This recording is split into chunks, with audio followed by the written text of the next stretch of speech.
Hi, I'm Chloe Canning. Welcome back for Season 2 on Lead with Courage. Illuminate Leadership acknowledges the traditional custodians of the land, which we would call this podcast the Yagara and Turrbal people. We pay respect to the elders past, present and emerging. Welcome to Lead with Courage, the podcast that celebrates the bold and inspiring stories of leaders making a difference. We're your hosts, Andy and Cherie Canning, and together we'll dive into the minds of the trailblazers, the risk takers, and those who embrace life with a growth mindset. I'm really thrilled to welcome today's guest. It's someone that we've been working with at Luminate for a few years now. From a social media perspective, you won't find him anywhere. But if you know anything about real estate, you will know the CEO and founder of Place Estate Agents, Damien Hackett. And we're thrilled that he's here to have a great conversation about business and growth here with us today. Damien Hackett, welcome to the Lead with Courage podcast. Fantastic to be here. Thank you. Oh, thanks so much for coming in today, and really grateful that you could spare an hour or so with us today and talk us through the place journey. I've got so many questions, probably not as many as Cherie, but I'm sure she'll lead in there. So first question we'll have to kick off with is, what does Lead with Courage mean to you? Lead with courage. Courage is not a word that I'd use, but I think what it means to me is probably confidence. And I think that's in a leadership position, you've got a set of values in an organization. It's the ability to actually make decisions in line with that, particularly if you've got people who might be making a contribution financially that's maybe more significant than others. And if they're carrying on a behavior that it is maybe not aligned with the values. So the courage comes from being able to actually stick to the principles and have the confidence to say that, okay, this is more important in the business. That's, I guess, one of the areas. But when I think about courage, they're probably some of the courageous decisions that people have to make from a cultural perspective of an organization. Yeah. And I'm curious, and if you weren't to use the word courage, what other words, similar kind of things, would you use? I think it's confidence. Yeah. Is probably the word. Leading with confidence and not overconfidence. Yes. It's not, we're the only way to salvation type of thing. Yeah. It's more so, being clear on a direction, clearing on where you want to get to, and helping to lead people along the way. I think that's the basic kind of definition of what leadership is. It's having a really strong vision about where you want to go and what you want to achieve and how you want to achieve it, and then being able to communicate it very well with the people that you work with. Yeah, beautiful. And I think that's a big reason why we've got you on today. We've been working with Place now, I think about 18 months. I was tracking back in my mind. And it's fabulous. Yeah, thank you. Thank you so much for what you guys do. It's brilliant. You add so much to the business and amazing feedback. So. Thank you. Thank you. I appreciate that. And I think for us watching the brand and me getting to know you and getting to work with the brand as well, like it's a prestige real estate brand. And what I think is really beautiful is the humility and that confidence, but as you just said, about to be aligned with the values. And so we want to chat a little bit about that today, but I'd love to go back to the beginning of real estate for you, because I think it's always great to hear the backstory and how you got into real estate. I think Place is 21 years old, 21 years old. It is. Would you take us back, I guess, to the early days and Damien How far Hackett? back you want to go? Well, how long have we got here? But I guess probably start with how old are you? No, we don't. 54. Okay. That's not old. Or we spoke about in the 50s. Exactly. Old. How young are you? Yeah. What got you into real estate, and can you tell us a little bit of before Place, and then we'll talk about how Place came about and the 21-year journey. Okay, a bit of a brief history then. Grew up in Brisbane, born in North Queensland, but came here when I was really young. Family moved back. I was born in Ingham. Went to school locally. I think I did well in probably business at school. Also biology was I think I was pretty highly did fairly well in biology, but again, it was an area which I didn't think I could see a future. Studied an accounting degree. My father had an accounting practice. Went through that. And while I was studying, I also realized about halfway through that probably wasn't the area that I wanted to end up in professionally. but I completed the degree and actually did some work within the family practice, the accounting practice, which is the tax practice. And at the time, I decided, after looking at different things, the two things that really excited me was advertising and property. And after talking to a few different, I guess, clients or friends of my father who were in the different businesses, I think I landed on property as a career path where not only could you, I guess, get to work in a business that was exciting, and once you got to understand it, it was also a way of, I guess, creating wealth. Because I think there's a lot of success and wealth generated, in different industries. I think back in the 80s, this was probably the mid to late 80s. I think tech was just starting to come through, but it was like mining and property all seemed to be people that have done quite well. There's a greater chance that you could have success that way. And I think at the time, commercial property is what I jumped into first. Worked for a company called Jones Lang Wooden, which is now Jones Lang LaSalle. Commercial property, I was in investment sales, selling shopping centres and things like that. At the time, I was probably 18, 19, so I had no idea what I was doing, right in the deep end. Attempting to sell shopping centres. Sitting across the table from Frank Lowy or something like that. There's a bunch of people down in Melbourne that bought a lot of things that probably laughed when I'd be the other end of the phone having a chat to them about things. But again, it was a learning curve. Then there was a client, Leighton Properties, who are big.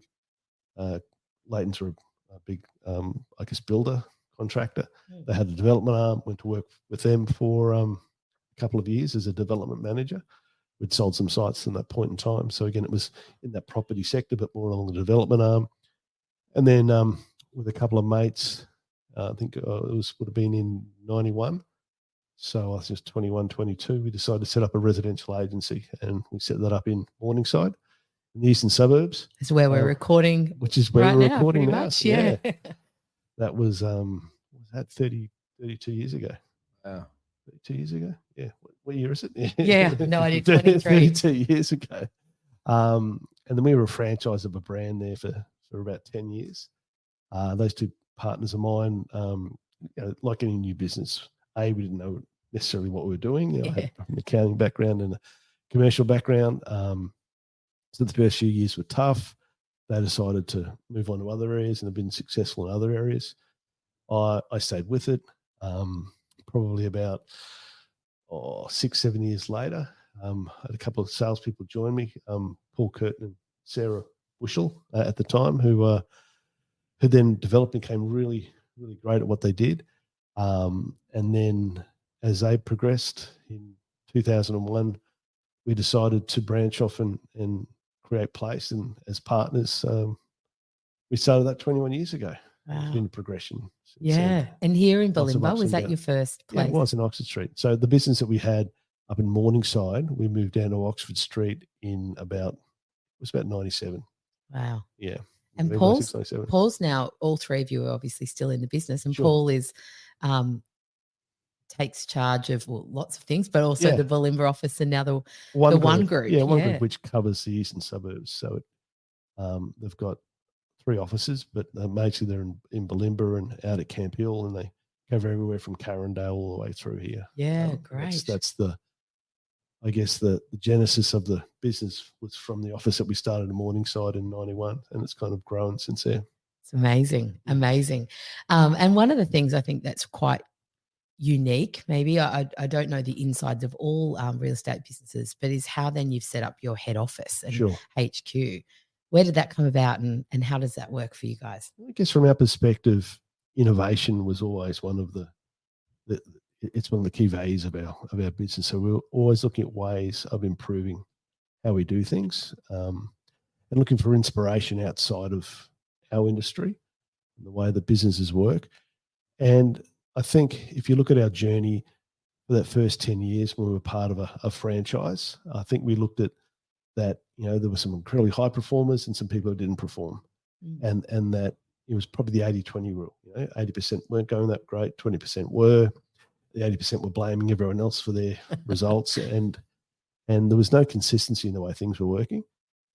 So in my mind, we looked at other businesses. We saw some overseas that were more company owned. And so we decided to start Place as a company owned structure where we could have more control over the way things were done and the way things operated. So that's how we set up back in 2001, and we opened our second office in West End, and then we went out to Ascot as well for our third. But then we started to realise again that, you know, in some businesses that company-owned works, particularly in retail, but when you're in the professional services business and you're dealing with people, I think is that entrepreneurial flair that people need. And I think, you know, putting managers in the businesses doesn't get the same result as having maybe partners in the business who have that, you know, that real desire to build the business and also, I guess, have things on the line. Yeah. And so we then went down that franchise path for a period of time, and there was some other things that aligned with us. The old brand we were in had been sold, and some people weren't satisfied with where things were heading, and the people were asking to join our brand, and we said no for a while, and then we eventually said yes. And I guess we try to pick out the people that we knew, I guess, were good performers and weren't, you know, will take responsibility for their own results. Yeah. But then as that grew, we had 3 or 4 offices of our own, and we had the franchise ones. And then we found that the experience was different because we did things a certain way. They did things kind of our way. They had the same logo, but the processes and the systems were a bit different. And I think one thing I've learned in business is, you know, a brand is not just a logo. And I think from a franchise perspective, if you just put the logo over the door and maybe offer a bit of training and some systems, that you're not going to get the consistency of service. So a true brand, in my mind, is when a customer has a certain expectation about what they're going to receive from that company, and that expectation is consistent across wherever that brand is. That's easy to do in I guess, if you're looking at manufacturing, if an iPhone, product-based stuff. Yeah. But in that personal or custom, in that professional services industry, it's difficult. Yeah. Because you're dealing with humans. And so we really decided that, okay, if we can control as much as the process as we possibly can, invest heavily in the training, to do it our way, that we could build that consistency across the brand and really have focus. And that's why, you know, if you look at, we're a Brisbane agency, we've had, at one stage we had an office in Sydney, we were up the Sunshine Coast, we're down the Gold Coast. But again, that spread, you lose that ability to focus and to really control things. And, you know, and I think it's not a matter of saying, you know, our way is better than anyone else, but the consistency of our way allows us to say, this is the Place way. Yes. And that's creates a brand. And for us, it's, you know, the head office situation means that we control most of the, I guess, non-client facing aspects of it. And then the offices have client facing people in there, whether real estate agents or property managers or leasing agents within the business, but everything else to support them in their operations is done through head office. So all the contracts, all the finance, a lot of the advertising and the marketing. So that's all consistent. Yeah. Run by Payroll, the team in HQ. Yeah. Accounts payable, receivable, all the recruitment's done through HQ, all of the training's done through HQ, all of the, I guess, the HR process is done there as well. So again, we get that consistency. And the great thing, you know, about, you know, obviously COVID was a terrible time for a lot of people, but that ability for people to work from different locations and deliver the service, you know, and the software that was developed with that. So we've been able to develop our own software to really look at each part of the process end to end. And regardless of where you're sitting, you can see where a particular property is at and who's involved with it. And it's a bit of software that was our big, hairy, audacious goal last year. We call it Agent Flow. And that's allowed us to really, again, improve that consistency and the timeliness of what we do. Yeah, great. It is great. I love the efficiency behind that. And certainly my brain leans more towards the efficiency, process efficiency, and anything to do with process for that matter. As Cherie could attest to. So much so that I even think about the way that we structure our home life and our work life. And, you know, it is a little bit sort of like that. Like if you're really good at something and you're kind of show more of an interest in it, then you just go hard at that and you execute that. And then it's then inefficient for the other party to kind of dip in and out, because then it just takes up a certain amount of surface area that, someone else could be doing it better at. Then you're leaving people who are great. And I love what you said about the entrepreneurial spirit. If you've got those franchise owners or location office owners, business owners running that in the way to create their community, to sell and do what they do well, which is to sell and to be in their community, build that customer base. Yes. Which is their school. And again, it's lots of different ways for people to do things, and it's our way. And we focus more on, a bit like a specialist role. So if you can imagine from a medical point of view, if you had a specialist that had to be supported by a whole bunch of people around them, if they're in an operating theatre and they're very good at what they do, but that's what they do and they get in and out and do that. And that's really our thought process behind this. It's that more professional, high level, a lot of involvement, as opposed to being that one-man band that kind of does everything. Because then you can't always give your best if you've got to wear all the hats. You can't just focus in on what you're good at, whether that's leading your people or the customer experience. True. One thing you said before, which I really noticed you guys do incredibly well, and is around goals and is around the values. Can you talk us around what you said before? It was a BHAG. What role does setting goals play in place? I guess as you know, we've got that mentality of being a learn-it-all culture, never know-it-all culture. So always looking to improve, always looking to learn more. I really do believe, that the minute you stop learning, you might as well get out. Yes. Well, I think you know it all, because you're just going backwards. I think it's really interesting if people are listening to this, you go, oh, well, anyone could say that. But what I love is that whenever I've run a session in HQ or anything when Damien's been there, you are literally in the front row with your notepad without fail. And I think you're a humble man, so you're not going to be saying, oh, I'm sitting there doing this because you don't necessarily love talking about yourself. It's not who you are.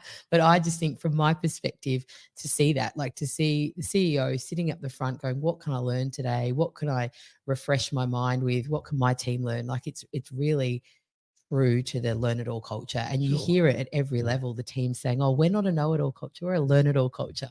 For us, that puts a smile on our faces. But it's great to see. And so at the core of that, going back to that learn-it-all part of it, is we're disciples. Well, I am, but therefore I think everyone else might be now. It's a disciple of Jim Collins. Yes. There's a few. I think there's a few Jim books in the bookcase there. And so a lot of our guys have been part of Beyond Entrepreneurship, BE and BE 2.0. 2.0, yeah. He did with Bill Lazar. I think again from that, it's about if you're clear on what your vision is as an organisation. Vision is made up of three things. It's your purpose. It's why you exist. It's what the problem you're trying to solve. And for you guys, helping people find their happy place. Which is great, because that's the purpose of an organisation. It's a pretty good place to start. So whether it's a landlord that's looking for financial independence and helping them to invest, or a tenant that's looking for a great place to live, or a vendor that needs to move on and finish with that part of their life and moving to hopefully a happier place. Or a buyer again who's looking for that dream home. That's kind of what we do, and everything we do to support that. Then you've got to have, I guess, your values, your core values, and that's, as most people know who've studied that, is that's your compass to say, okay, if we're making a decision today, does that align with our values? Then you've actually got to make sure that everybody supports and understands. And within the organisation, it's about being constantly aware of it, but also saying, okay, we're going to invest heavily in that. Our actions match what our values are. Because some people put 3 or 4 things up on the wall, and no one can remember what they are, but also do they act them out? So innovation's one of ours. And if you're going to have a value of innovation, you've got to say, okay, well, if it's so important, who's your head of innovation? And how much do you invest in that every year? If that's really cool. And for us, we do have an innovation, Dave Sparks, Yes. We invest heavily every year in helping to improve the way we do things. And excellence is one for us. Community is huge, obviously, because we're, as a real estate agent, you're part of a community. And therefore, I think it's really beholden upon us, if you're successful, to be able to get involved, give back, and help to support the community in every way you possibly can. And what did I say? Respect. I'd like you've got an R. Yeah. There's a fourth one there. Yes. Respect is huge for us. It's about again, believing you're the best, but no better than anybody else. It's not about being overconfident or thinking you're better than anybody else. And that goes to, originally, all of it comes back to the people you work with, your clients, and even the people who you're in competition with. Yes. So once you've got those values that you align to, your purpose is, the third part of vision is actually a mission. And so while our purpose and our values never change, our mission is the thing that constantly changes. So each year now we have the place mission force, and we get together as leaders in May, and each office then thinks about, okay, what's our mission, the next mission we're going to. And some missions might be 12 months, there might be 2 years, might be 5 years, it might be 10 years. That's where that BHAG, that big, hairy, audacious goal, comes from. Yeah. So we sit around and say, okay, as an office, what is it that you and your team want to achieve over the next 12 months usually, but it might be 2 years, 3 years. Get very clear on it. And once you've got that clarity around what it is, you then say, okay, what are the strategies we're going to adopt to achieve that? Mm-hmm. We have 4 or 5 different strategies. Then each strategy has tactics under it. Like here are 6 or 7 different tactics. Yeah. So we get very clear on that. We spend 3 days doing that. Then they go back to their team and work with the team on that, around it, and they kind of polish cascades down. Yeah, and they get involvement. There's no point just saying this is where we're going. You've got to understand there's a lot of work goes into making sure that people are on board with it and buy into it. And then by the time they finish it, probably mid-June, they're ready to go 1 July. Yeah. And then it's that process of every quarter checking in, how are we going? Within the groups, they're probably checking more so every 2 weeks in the beginning, and then monthly. But then we all get together as a team and say, okay, here was our BHAG for the year, and this is what we've achieved. Here's what we're struggling with. Here's what we need to do. Yeah, to achieve it. And then you have the celebration, like the quarterly awards and the different things across the brands. Of the offices. Yeah, great. I think having that clarity is important.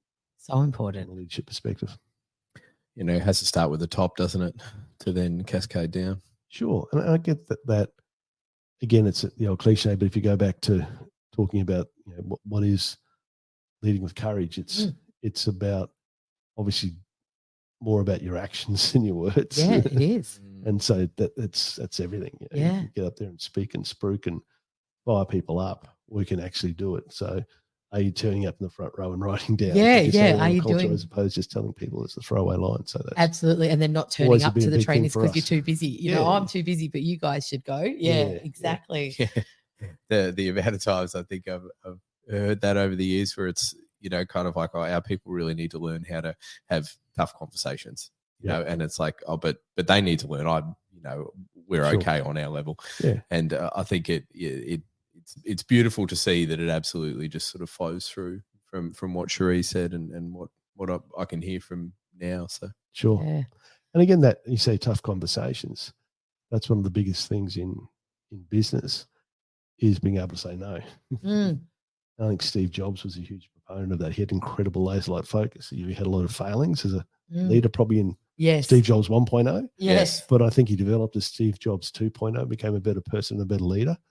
But he was apparently, if you hear from the people who work with him, he was really good at saying no and no to some really good things. And I think that focus, the ability to focus on things is really key to people. And that's the confidence and the courage of saying no to things. Yes. So you can really focus on, because once you know what your goal is and your mission, and you know the strategies you're adopting, if it falls outside of that, you've got to have that courage to say, even though it might be something great. Yeah, if it's not a hell yes, or it's not a line. Yeah, the absolute alignment. And, it's the simplicity. And I think for so many leaders that hear that, if we're saying the same things, it can feel a bit boring for us. Like, I've said that before. I've spoken about that to the team.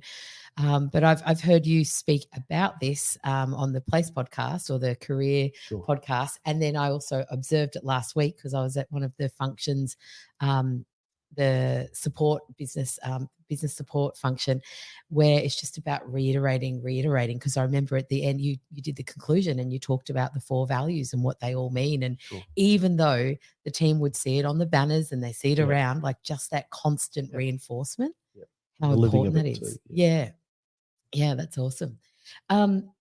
do you have anything? Because I've got a question, but have you got something? No, far away. One thing I'm curious about, and we've never actually spoken about this before, and you might just say, "Oh, this might you not can be leave you." now if you want. What time is it? Yeah, We're done. We're done here. And coming from a husband and wife working together, Sure. one thing I've noticed at Place is there's lots of family dynamics in the company, Yep. and it seems to work really well. Sure. What are some tips? And you've got a family, you've got your wife's in the business, your son I think is in the business. There's lots of different people whose brothers and sons and lots of different dynamics, which I think is really quite special because it really seems to work. What tips or advice do you have about those dynamics, family, people working together? Because I don't always see it as a success in other Sure. organizations. I guess number one, nepotism's an issue. So if you're just giving your job to a family member because they're your family member, it's going to be a real issue. Yeah. So I guess, you got to make sure that they're the best person for that role and they understand that and they're not treated any differently because they are a family member. And it's not something you're never going to force on somebody. Again, it's from our perspective. If you look at my thoughts on, there's all different thoughts on leadership and different styles of leadership and no one's right or wrong. But for me, the key is that, with your flight center background, Yeah. that I'm a very big believer in that family village tribe. Yes. Where you work with a group of 7 or 8 people, and then once you get beyond that, you need to keep breaking it down. Yeah. And so, from my perspective, it's my leadership team who I work with, 7 or 8 people. I genuinely care more about them and their life and success than the impact they have on the business. So once you have that relationship, it's good, it's bad. I'd love you to be here as well, as long as you're being successful, finding your happy place. And if for some reason it ain't working, then it's fine if we leave, if you need to leave and move on to the next place as well. Yeah. And once you break that down to the genuine feeling and concern for people, most relationships are pretty easy. And it passes through whether you're a family member or whether you're not. It's about, it's our role as a leader to say, how can we help fulfill what you want to achieve? How can we get to you to where you want to be? And if there's alignment there, everyone wins. Yes. And so, as I said, a lot of my guys who might be high performers, maybe who want to go and open a business, I said, if you're trying to just do that to make more money as your primary goal, it could be a real struggle for you. If you genuinely care about people and want to invest time and effort into them to be successful, the byproduct is you'll do well financially. Yes. But that can't be the major goal. Yeah. And if you haven't got time to do that, then just keep doing what you do. Keep becoming that producer. Yes. As opposed to wanting to be, a leader. Yeah. And I believe that so strongly and so passionately that sometimes, whether that's in travel, whether it's in real estate, we used to see it in Flight Centre all the time, where you'd have a great salesperson. They go, I want to open the store, run a store now because I'll earn more money, or the significance or the prestige of it all. And it sounds great and it looks great. But if you don't genuinely have a love and a care for the humans that are around you, it's going to be a hard slog. I think she's talking about me. No. It was kind of, I wrestled with this a little bit. Yeah. I can identify with this, but I wrestled with this a little bit where the natural kind of, I guess how you climb the ladder, you go from selling a product to then running a team, and then that can be kind of, an element of wealth creation, if you like. And then you open another store and then you do that. And it's certainly one thing that I probably struggled to grasp actually back then in particular was that is the people plus customer equals profit, where it was for me a little bit, I don't know, I just saw it much more analytically and transactionally. And then, and so shout out if anyone who used to work for me who could listen to this podcast, no doubt they can attest to this now. We'll put up a voting forum maybe for people to weigh in on. But I wouldn't do that. Yeah. but yeah, like, unintentionally, I was just doing the best I could, but, burnt probably a few bridges there, because really it was about the dollars and the sense of it driving to this outcome as opposed to the genuine care and the appreciation with you at the time, saying, what is your intention? Like, and it's not being funny, but like it's hard work leading people. Well, that early struggle, if you look at, I forget which book is 7 Stages of Business Growth, that early struggle is most businesses go through it, and that's why a lot of businesses fail that first couple of years. Yeah. It's whether you win or lose, it can be just a marginal thing, whether you succeed or not. And so it's hard not to have that financial focus. Yes. But, I think when people get more established, it's easier to step back and focus more on the people. Yes. Although I'd say if you do it from the start, you're going to get there a lot quicker. Yeah. Yes. But it's that weighing up between the financial viability and I guess success or even survival of a business. Yes. Yeah. Do you what are your thoughts on leaders being born or leaders being made? From my personal point of view, I'd say it's being made. You're born with certain skills. That might be communication skills are important. Some people are very inspirational in what they do. They get up in front of have a lot of charisma and so forth. This one here. For me, yeah, and that's not my strong point. I'm probably more again in just invest in the people. And I think if you look at a journey, if you're in a different industry, I think it's important. You need to be an expert at that first, so you have to be successful at it, and then you can start to develop the other skills. As you said before, just because you're a great salesperson doesn't mean you'll be a great leader. But I think having a knowledge, if you're in an industry, having a knowledge of the industry is obviously pretty key. But then the people part of it is, and the management skills are things that you learn. And depending on your own, I guess, individual personality and your strengths, and personality testing is something we've been doing. Yeah. In our business for 21 years, everyone who comes on board, we use a performance psychologist, Dr. Phil Chauncey. That's right. Yeah. Using him for years and years. So understanding different personality types and how they react with each other is important to us, and we train our guys on that so they know that if you're a Mozzie enforcer dealing with a thinker feeler, that's how they react and why. So that the interpersonal reactions is so important as you grow a business and understanding psychology behind it all. But definitely, it's I believe it's a learned trial and error, I think. But some people might be born leaders, but my personal experience more about learning it. But again, it comes back to having a genuine care for the people. Yeah. I think if I look at my team now, the one-on-ones I do with them, it's pretty hard for me to try and comment on their work because they're so much better at their individual things than I am. Yes. But I generally do care about them as well and their personal life. I might spend a bit of time talking about what's going on with them and their family and so forth because I find it interesting, exciting, and having that connection I think is very important. Yeah. To help people because if people are performing well, there's usually reasons for it. If people are distracted, there's usually other reasons for that as well. It's not that they don't have the ability to do it, they don't know how to do it. It's just other things happening in their life. Yeah. That maybe that if we can help in some way, I think that helps to work them through whatever they're going through, and also helps the business to grow. Yeah. Yeah. Absolutely. What does success look like for you? How would you define success for you? I think that's a very personal thing, I guess. And I think that comes back to happiness. What's going to make you happy? And that's, for me, there's always a period of time where myself and Sarah and I will sit down and say, okay, what are our, I'm going to say goals, but more so what's happiness look like? Yes. And there's so many different parts. So there's a Mike Gordon, who in our business is our dream manager. Yes, I love that title.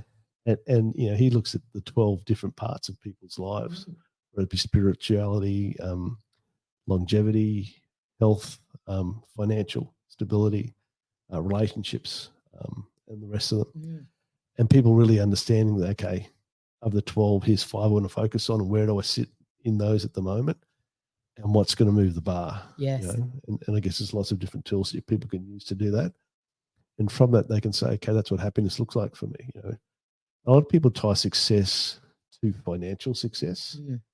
And that's just, I guess, the business economy that we're in. I guess people drive that, whether it's numbers or records or, worth of a business or income, which I think is, important if you want to do things. Yes.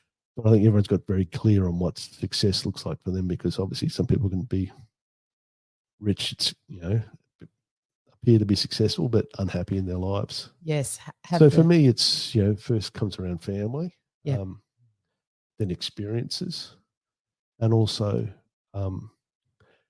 again, going back to that original discussion we had. It's about seeing people, their lives grow, and them being the people who work with us, their journey they go on, and how their life's changed and how we can impact that is, for me is a source of happiness and reward.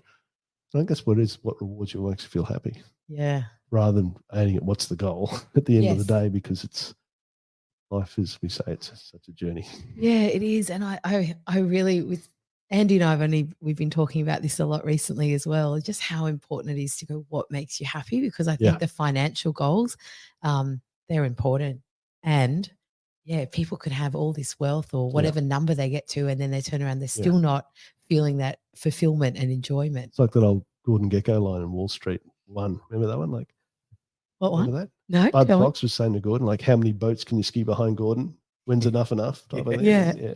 Because typically people are driven by that. When they get to there, someone's always got a bigger boat. So it's the next one, and then what? And then what? And then it's this life of unfulfillment. Yeah. And I've heard you speak about travel. That's something, and you say now about experiences. Travel, you love a bit of travel. Definitely, travel and experiences. Yeah. Where's next on your holiday list? Where is next on my holiday? I think we're going up to Hamilton Island in next month. Yeah, beautiful. With the family? No, that's Sarah and I. And I think, again, for us, it's, there's, if we plan out a year, there's time we spend together, there's time we spend with the family, and there'll be times I go with my mates. Type of thing. So we can make sure when we're sitting at the beginning of each year, they're the first things you look at non-negotiable that go in to say, okay, I need to spend time with my family. So it's Sarah and the kids, or it's the extended family. My parents are still around, Yeah, great. So try and spend as much time as I can with them and my brothers and sisters. Although, life's tough because you can only so many hours in the week. And then, again, also it's important, a trip I go with mates somewhere every year. Is it a sporting one, or where do you, is there somewhere you go? Oh, it's a place we used to go to up north a lot. There's a lot of fishing and spear fishing and things like that. Recently we've been spending a bit of time over in Queenstown. Yeah, great. Doing activities over there. How good. Yeah. How good. Yeah, we're speaking about the same thing, about sometimes the solo, like doing something solo, and then with your friends as a partnership, and then with family, just that we need all those different dimensions. Yeah, that's great. That's great. I have a question for you, just around real estate in particular. Sure. Over the last 20 years, how have you seen that industry change? Do you feel like, and I guess more specifically, do you feel like what makes a good agent 20 years ago makes a good agent today? I think yes, but the way it's been delivered has changed. So definitely a good agent is someone who develops relationships with people and generally cares about them. They know their market very well. Most people want to know what's happening in the market, what's happening with my investment, advice on how could I improve that investment. So people have great product knowledge or market knowledge. Usually it's around either a suburb or a type of property, whether it's apartments or houses, or it might be riverfront and so forth. And then it's that constant communication and contact and being there to help people, so that when they decide it might be time to move or to rent it out or so forth, that's my trusted advisor. I'll go straight to whoever it is. So that's a great agent does that. Obviously all the other skills, good marketers, great negotiators, and they're skills that people can develop. And like anybody, it's you get better and better over time with the more experience that you have. I guess the biggest change is probably the emergence of the agent as their own brand, and that's probably come through social media. Whereas previously, it was the brand of the office was the main brand people would come through, and then there'd be different people who work there.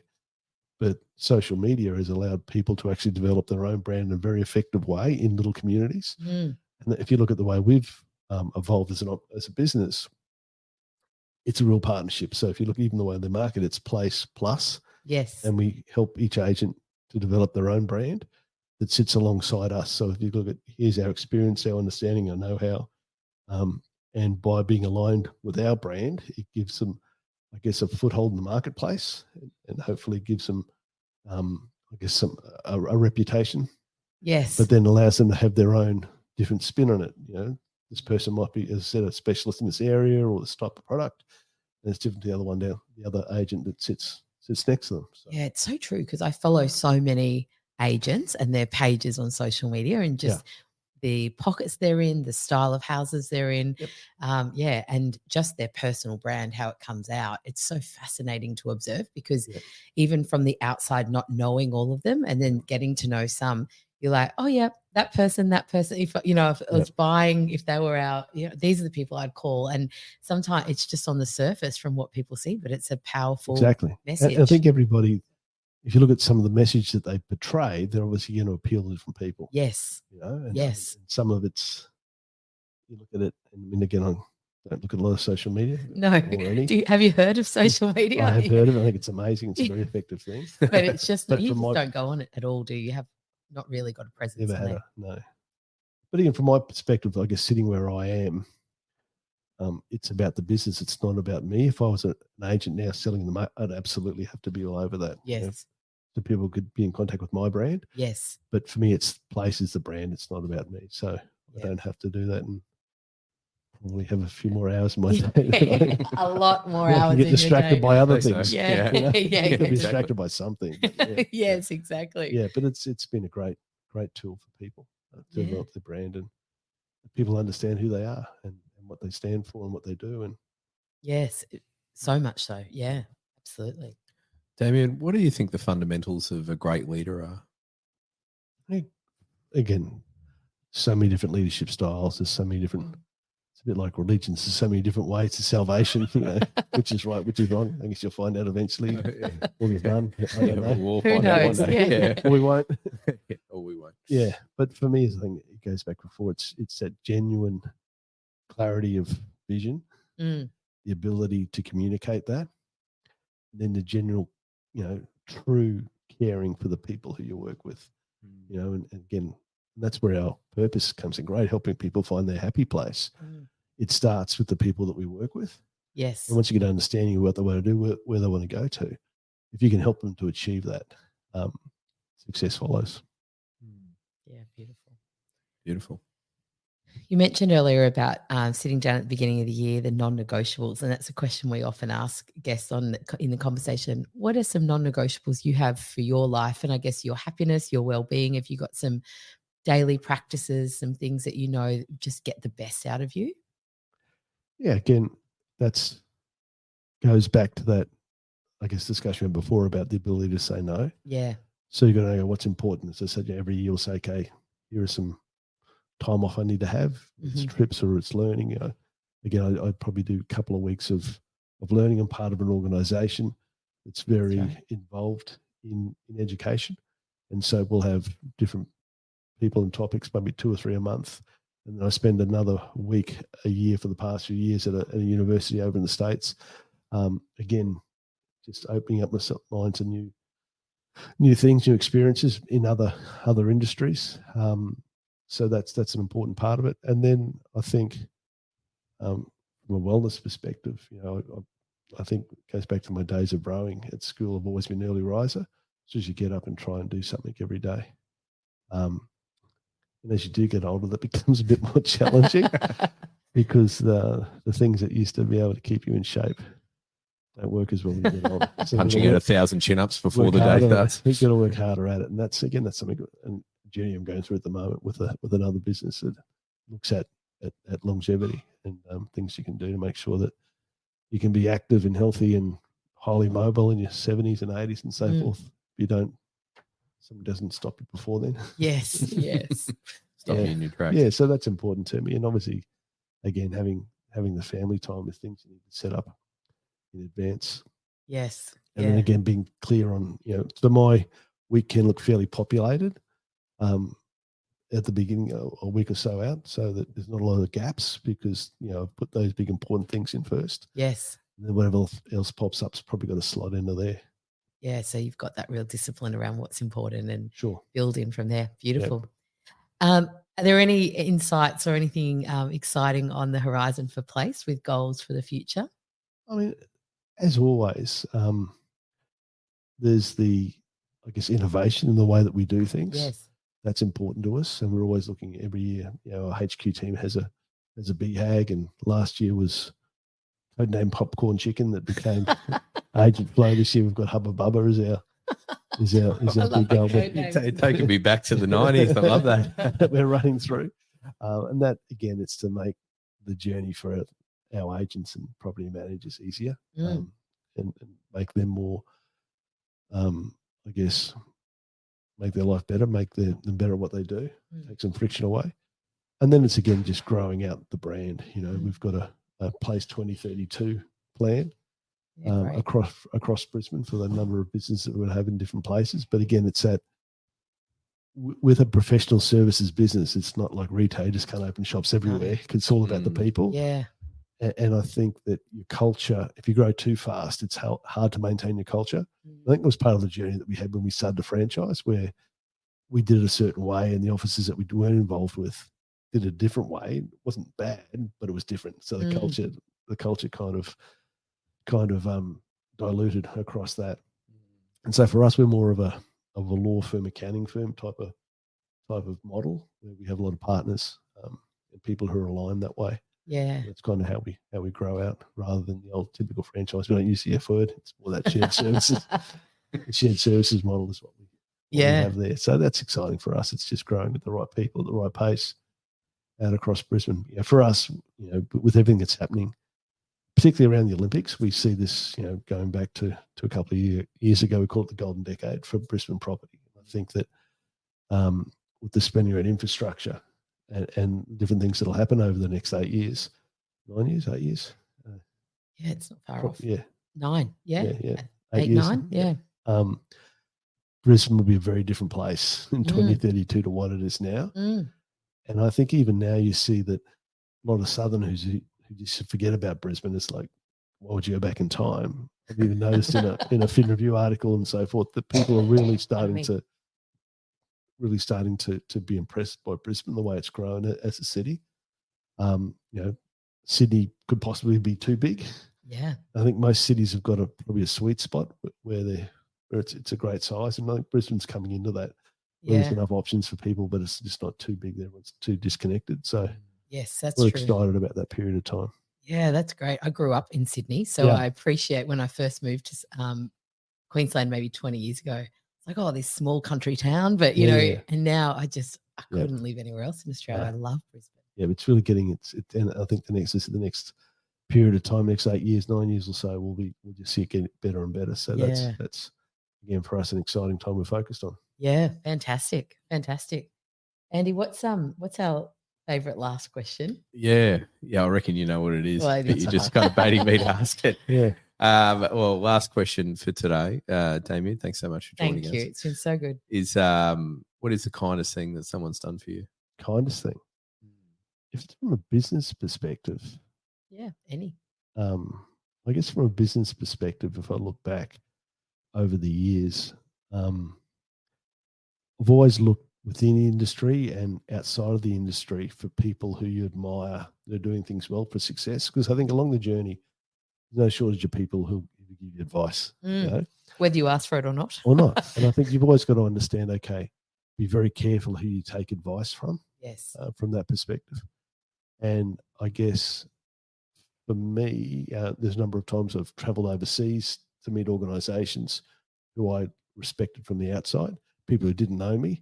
I'd give them a call and say, hey, we're coming over to see you, and rock up on the front steps and the time that people would give us. So I think you find that successful people who are good people generally want to share their knowledge and their path and so forth. So from a generosity point of view, there's that perspective. But does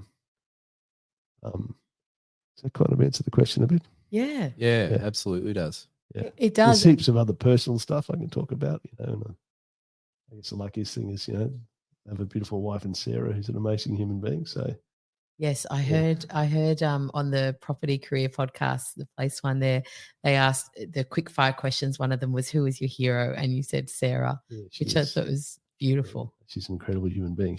Both as a mother and as a business partner, and as an agent in what she does.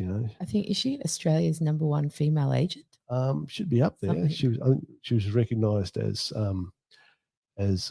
Australia's most influential woman in property this year at the REA Awards in Sydney. So Wow, incredible. Yeah. So putting all that together is it's a big task. Yes. A lot of pressure. So Yeah. Good teamwork between you. Yeah, it's amazing. Amazing. Well, just as you said about busy people running big businesses, giving you their time, thank you for giving us your time, because I know you've always got a full calendar, and we really appreciate that. That's you've great. Gifted us your generosity of your story and just being here and being part of it. So thank you. I hope there's some value in there. Fantastic. Oh, there absolutely is.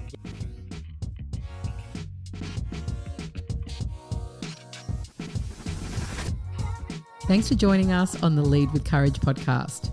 We illuminate leadership, and it's our mission to inspire and grow the leaders of today to create a better tomorrow. We hope and trust that this episode has given you some insights and joy to empower you to live your biggest, best life. If you did enjoy the episode, we'd be so grateful for you to rate and share wherever you listen to this podcast. And until next time, go and lead with courage. Luminate Leadership is not a licensed mental health service or a substitute for professional mental health advice, treatment, or assessment.